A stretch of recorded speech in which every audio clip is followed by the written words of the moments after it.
আসসালামু আলাইকুম।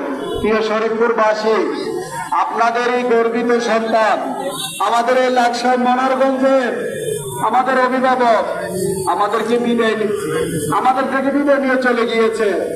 আমরা আমাদের এমন নেতা আর পাবো কিনা জানি না। আমার সাথে কর্নেল আজিমের সাথে এমন সম্পর্ক ছিল, আমার বাবা যখন মারা যায় আমরা দুই ভাই সৌদি আরব, উনি আমাকে ওই দিন 3 বার ভিডিও কল দিয়েছে।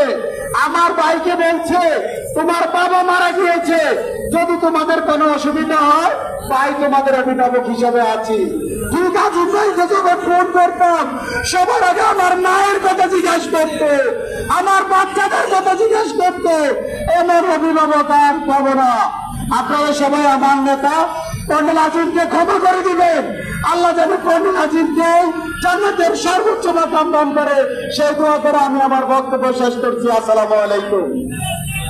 বক্তব্য রাখার জন্য বিশেষভাবে অনুরোধ করছি মনোরগঞ্জ উপজেলা বাংলাদেশ জাতীয়তাবাদী ছাত্র দলের সাবেক যুগ্ম সাধারণ সম্পাদক মনিরকে 1 মিনিট বক্তব্য রাখার জন্য অনুরোধ করছি।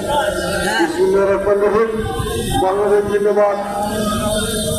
আমাদের সকলের প্রিয় নেতা, লাকসাম মনোরগঞ্জের মাটি ও মানুষের নেতা আজ প্রমাণ করে দিয়েছে, হাজার হাজার নেতা কর্মীকে কাঁদিয়ে যিনি এতটাই ভালোবাসা দিয়েছেন আমাদেরকে, এখন থেকে রাত 10টার পর আর কখনো হোয়াটসঅ্যাপে ফোন আসবে না, আর বলবে না মনির কেমন আছিস, তোর সন্তানরা কেমন আছে, তোদের কয়েকজনের জন্য ভাই কিছুই করতে পারি নাই।